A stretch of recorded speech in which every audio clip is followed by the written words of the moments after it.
First பன்னீர் கிரேவிக்கு பேனில் வந்துட்டு நம்ம ஆயில் ஆட் பண்ணிக்கலாம். ஆயில் வந்துட்டு நான் ஒரு 2லேருந்து 3 டேபிள் ஸ்பூன் அளவுக்கு நம்ம எண்ணெய் சேர்த்துக்கலாம். ஓகே, எண்ணெய் வந்துட்டு நல்லா சூடாயிடுச்சுங்க. இப்போ வந்து நம்ம சோம்பு ஆட் பண்ணிக்கலாம். சோம்பு வந்து நல்லா பொரிஞ்சிட்டே வருது பாருங்கள். ரொம்ப ஃப்ளேவராக இருக்கும் இந்த சோம்பெல்லாம் ஆட் பண்ணும்போது. ஓகே, அதுக்கப்புறமா பட்டை, பிரிஞ்சி இலை, ஏலக்காய் இதெல்லாம் வந்துட்டு ஆட் பண்ணிக்கோங்க. ஓகே, கொஞ்ச நேரம் வந்துட்டு அது எண்ணெயில் வந்து நம்ம சாட் பண்ணிக்கலாம். அதுக்கப்புறமா வந்துட்டு நம்ம கட் பண்ணி வச்சுருக்கிற வெங்காயத்தை வந்து ஆட் பண்ணிக்கலாம். நான் நல்லா குட்டி குட்டியாக கட் பண்ணி வச்சுருக்கேங்க. 2 மீடியம் சைஸ் அளவுக்கு நான் வெங்காயம் எடுத்திருக்கேன். இதை வந்து நல்லா வதக்கிக்கணும். நம்ம உப்பு ஆட் பண்ணிக்கோங்க, சீக்கிரமாக வதங்கிடும். ஓகே, நல்லா வந்துட்டு மிக்ஸ் பண்ணி விட்டுட்டே இருங்க. அந்த வெங்காயத்தோட கலர் வந்து நல்லா சேஞ்ச் ஆகும்.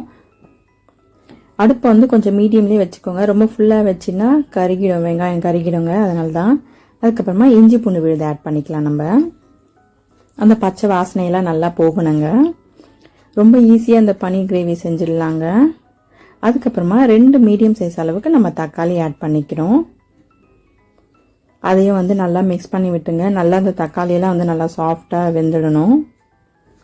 ஓகே, இப்போ வந்துட்டு அந்த தக்காளியில் நல்லா வெந்து வந்துடுச்சு பாருங்கள். இது கூட மஞ்சத்தூள் ஆட் பண்ணுங்க, கரம் மசாலா ஆட் பண்ணிக்கோங்க. அதுக்கப்புறமா வந்துட்டு நம்ம சில்லி பவுடர் ஆட் பண்ணிக்கலாம். தனியாத்தூள் சேர்த்துக்கோங்க. இது வந்து காஷ்மீரி சில்லிங்க, கலருக்காக. ஓகே, அப்புறம் பிரியாணி மசாலா கொஞ்சமாக நம்ம ஆட் பண்ணிக்கலாம். இது எல்லாத்தையும் வந்து நல்லா மிக்ஸ் பண்ணி விட்டுருங்க. அந்த மசாலாலாம் நல்லா அந்த வெங்காயம் தக்காளியில் நல்லா சேர்ந்து வந்துடுச்சு பாருங்கள். இப்போ வந்துட்டு நான் தண்ணி ஆட் பண்ணுறேங்க. இந்த கிரேவி வரணும் இல்லையா, ஸோ அதுக்காக நான் 1 கப் அளவுக்கு தண்ணி ஆட் பண்ணுறேன். இது வந்து அடுப்பு மீடியம்லேயே வச்சுட்டு நல்லா சுண்ட விடுங்க. ஸோ நல்லா அப்படியே சேர்ந்து நல்லா கிரேவியாக வரும். இது கூட வந்துட்டு நம்ம ஒரு 2 டேபிள் ஸ்பூன் அளவுக்கு தயிர் ஆட் பண்ணிக்கலாங்க. தயிர் வந்துட்டு புளிச்சிருக்கக்கூடாதுங்க. ஓகே, அதை நல்லா மிக்ஸ் பண்ணி விட்டுருங்க. இப்போ பாருங்கள், நல்லா அந்த தண்ணியெல்லாம் சுண்டிட்டு கிரேவி ரெடி ஆகிடுச்சு. இது கூட வந்துட்டு நம்ம 100 கிராம் அளவுக்கு நான் பன்னீர் ஆட் பண்ணுறேன். நான் வந்து இந்த ஷேப்பில் கட் பண்ணி வச்சுருக்கேங்க. உங்களுக்கு இதோட சின்னதாக வேணா கூட நீங்கள் கட் பண்ணிக்கலாம். ஓகே, நல்லா மிக்ஸ் பண்ணி விட்டுருங்க. அந்த பன்னீர்லாம் அந்த மசாலாலாம் நல்லா இறங்கிடும்.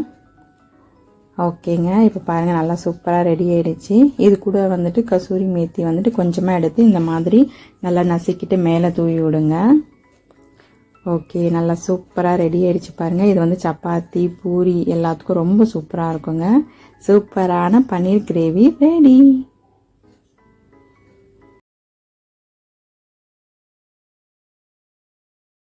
ஃபஸ்ட் அடுப்பில் வந்துட்டு கடாய் வச்சுட்டு தண்ணி சேர்த்துக்கோங்க.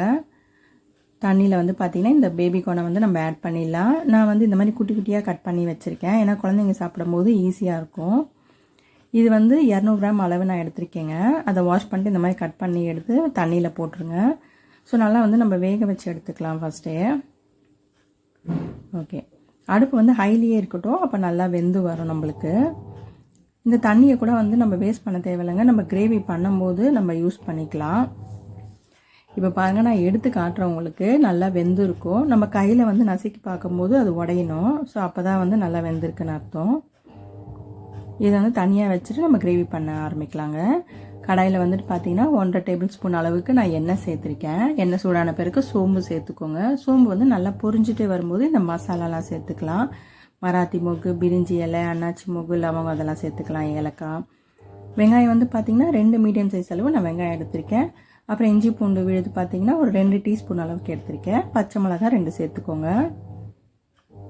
இதை வந்து நல்லா வதக்கி விட்டுட்டே வாங்க. அந்த வெங்காயத்தோட கலர் வந்து சேஞ்ச் ஆகணும் நம்மளுக்கு.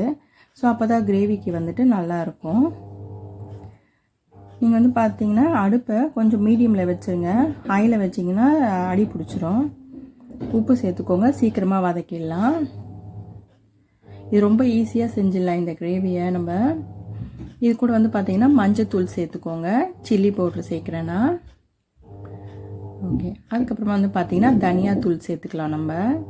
அப்புறமா ஜீரகத்தூள் கொஞ்சமாக சேர்த்துக்கோங்க. பச்சை மிளகாய் வந்து பார்த்தீங்கன்னா நம்ம சில்லி பவுடர் சேர்க்கறதுனால நான் 2 தான் வந்து போட்டிருக்கேங்க. உங்களுக்கு வேணும்னா இன்னும் ஒன்று கூட நீங்கள் ஆட் பண்ணிக்கலாம். இது வந்து பார்த்தீங்கன்னா நம்ம காஷ்மீரி சில்லி பவுடர் அந்த கலருக்காக தாங்க நான் சேர்த்துருக்கேன். ஸோ நல்லா மிக்ஸ் பண்ணி விட்டுடுங்க. இப்போ வந்து பார்த்தீங்கன்னா தக்காளி வந்து 3 எடுத்திருக்கேங்க, மீடியம் சைஸ் அளவு. அதை வந்து அரைச்சி எடுத்துக்கோங்க, அப்போ தான் வந்து நல்லாயிருக்கும். ஸோ அதுலேயுமே கொஞ்சம் தண்ணி சேர்த்து நம்ம வந்து ஆட் பண்ணிக்கலாம். அடுப்பு வந்து மீடியம்லேயே இருக்கட்டும்ங்க, ரொம்ப ஹையில் வைக்காதீங்க. இப்போ வந்து இந்த பச்சை வாசனைலாம் போகணும் நம்மளுக்கு. ஸோ நல்லா கலந்து விட்டுக்கோங்க. நல்லா பச்சை வாசனை போன பிறகு நம்ம வந்துட்டு அந்த பேபிகார்ன் அது வந்து சேர்த்துக்கலாங்க. இப்போ கொஞ்சம் பச்சை வாசனை போயிடுச்சு, ஸோ அதனால் நான் இப்போ சேர்த்துக்கிறேன். நம்ம ஃபஸ்ட்டே வேக வச்சதுனால நம்மளுக்கு ஈஸியாக இருக்கும். பாருங்கள், நல்லா வந்து கலந்து விட்டுக்கோங்க. இது வந்து பார்த்திங்கன்னா பூரி, சப்பாத்தி, தோசைக்கெலாம் வந்து ரொம்பவே சூப்பராக இருக்குங்க. இது கூட வந்து பார்த்திங்கன்னா நான் ஊற வச்சுருக்க முந்திரியை வந்து அரைச்சி எடுத்துகிட்டு வந்திருக்கேன், அது மேலே வந்து நல்லா ஆட் பண்ணிக்கோங்க. ஸோ நல்லா கலந்து விட்டுட்டு நம்மளுக்கு வந்து கொஞ்சம் அந்த திக்கான கன்சிஸ்டன்சியாக வரணும். ஸோ அடுப்பு மீடியமில் வச்சு நல்லா திக்காக அது கொண்டு வரணும். நீங்கள் அந்த முந்திரி சேர்க்கும் போது ரொம்ப ருசியாகவும் இருக்கும், கொஞ்சம் திக்காகவும் ஆகும் அந்த கிரேவி. ஸோ அதனால தான் அது நல்லா ஊற வச்சுக்கோங்க ஃபஸ்ட்டே, அதுக்கப்புறம் மிக்சியில் போட்டு அரைச்சிக்கலாம். இப்போ பாருங்கள், நான் எடுத்து காட்டுறேன் அந்த கன்சிஸ்டன்சி உங்களுக்கு எப்படி இருக்குன்னு தெரியும். இப்போ ஃபைனலாக வந்து பார்த்திங்கன்னா நம்ம கரம் மசாலா ஆட் பண்ணிக்கணும், அப்போ தான் வந்து டேஸ்ட்டாக இருக்கும். இது கூட வந்து பார்த்திங்கன்னா கசூரி மேத்தி வந்துட்டு நல்லா இந்த மாதிரி நசுக்கிட்டு போடுங்க. ஸோ அது நல்லா நசுக்கிட்டு போட்ட அப்புறமா நம்ம ஒரு வாட்டி கலந்து விட்டுக்கலாங்க. நல்லா சூப்பராக ரெடி ஆகிடுச்சு பாருங்கள். ஓகே, நல்லா ரெடி ஆகிடுச்சு. ருசியான பேபிகார்ன் கிரேவி ரெடி. உங்களுக்கு இந்த வீடியோ பிடிச்சிருந்ததுன்னா மறக்காமல் செழியன் ஃபுட் சேனலுக்கு வந்துட்டு சப்ஸ்கிரைப் பண்ணுங்கள், லைக் பண்ணுங்கள், ஷேர் பண்ணுங்கள். தேங்க்யூ.